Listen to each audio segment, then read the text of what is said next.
আসসালামু আলাইকুম। ১১ থেকে ২০ গ্রেড সরকারি চাকরির লিখিত পরীক্ষার প্রস্তুতি, নত্ব ও সত্যবিধান লেখার নিয়ম, একই সাথে বানানের ৫টি নিয়ম নিয়ে আজকের ভিডিও। নত্যবিধান বলতে কি বোঝায়? তৎসম শব্দের বানানে মধ্যাহ্ন এর সঠিক ব্যবহারের নিয়মই হচ্ছে নত্যবিধান। নত্যবিধানের ৫টি সূত্র বা নিয়ম লিখুন।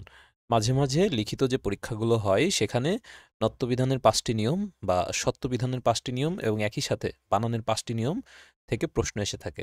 সুতরাং মাঝে মাঝে এই প্রশ্নগুলো যেহেতু আসে, এই কয়েকটি প্রশ্নের উত্তর আমাদের দেখে রাখা খুব জরুরি। নত্যবিধানের ৫টি সূত্র লিখুন। প্রবর্গীয় ধ্বনির আগে দন্ত দন্তান্ন ব্যবহৃত হয়ে যুক্ত ব্যঞ্জন গঠিত হলে সবসময় মূর্ধন্য হয়, যেমন ঘণ্টা, কাণ্ড ইত্যাদি। রি, র এবং মধ্যাহ্ন স এর পরে মূর্ধন্য হয়, অর্থাৎ মূর্ধন্য মধ্যাহ্ন হয়, যেমন তৃণ, ঋণ, বর্ণনা ইত্যাদি। রি, র, মধ্যাহ্ন স এর পরে স্বরধ্বনি মধ্যাহ্ন স, অন্তুস্ত, ব, হ অনুস্বর এবং কবর্গীয় ও পবর্গীয় ধ্বনি থাকলে পরবর্তী দন্তান্ন মূর্ধন্য মধ্যাহ্ন হয়, যেমন কৃপণ, হরিণ, অর্পণ ইত্যাদি।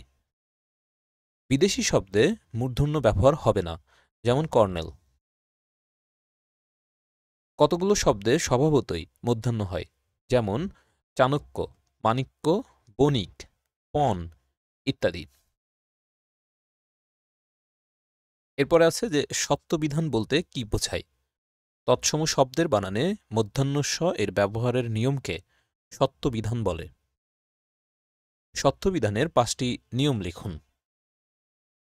অ, আ ভিন্ন অন্য স্বরধ্বনির এবং ক ও র এর পরের মধ্যাহ্ন স প্রত্যয়ের সাথে দন্তান্ন স থাকলে তা মধ্যাহ্ন স হয়, যেমন ভবিষ্যৎ, মুমূর্ষ ইত্যাদি।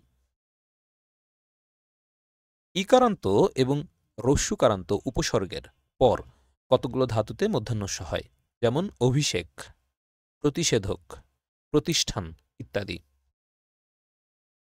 ঋকার ও র এর পর মধ্যাহ্ন স হয়, যেমন ঋষি, কৃষক, তৃষ্ণা ইত্যাদি।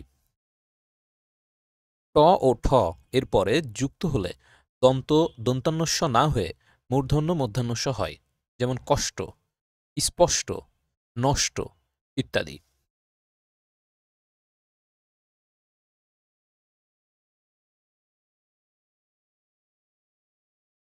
কতগুলো শব্দে স্বভাবতই মূর্ধন্য মধ্যাহ্নস্ব হয়, যেমন আষাঢ়, আভাস, শোষণ, পৌষ ইত্যাদি।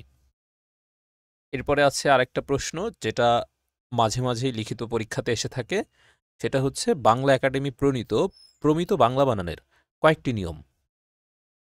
১ নম্বরে আছে যেসব তৎসব শব্দে রস্যই, দীর্ঘই বা রস্যু এবং দীর্ঘ উভয় শুদ্ধ, কেবল সেসব শব্দে রস্যই বা রস্যু এবং তার কার চিহ্ন রস্যিকার বা রস্যুকার হবে, যেমন শ্রেণী, সূচিপত্র, পদবী ইত্যাদি। রেফের পর ব্যঞ্জনবর্ণের দ্বিত অর্থাৎ দুইবার উচ্চারণ হবে না, যেমন সূর্য, কর্ম, কার্য ইত্যাদি। অর্থাৎ কেউ যদি কয়াকার অন্তু জয়রেব জ ফালা এটা লেখে তাহলে সেটা হচ্ছে ভুল।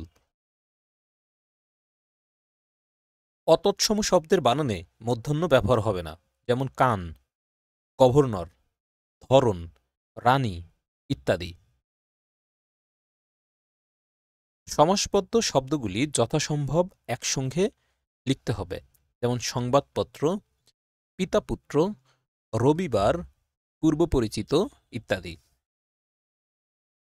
বিশেষণ পদ সাধারণভাবে পরবর্তী পদের সঙ্গে যুক্ত হবে না, যেমন ভালো দিন, লাল গোলাপ, সুন্দরী মেয়ে।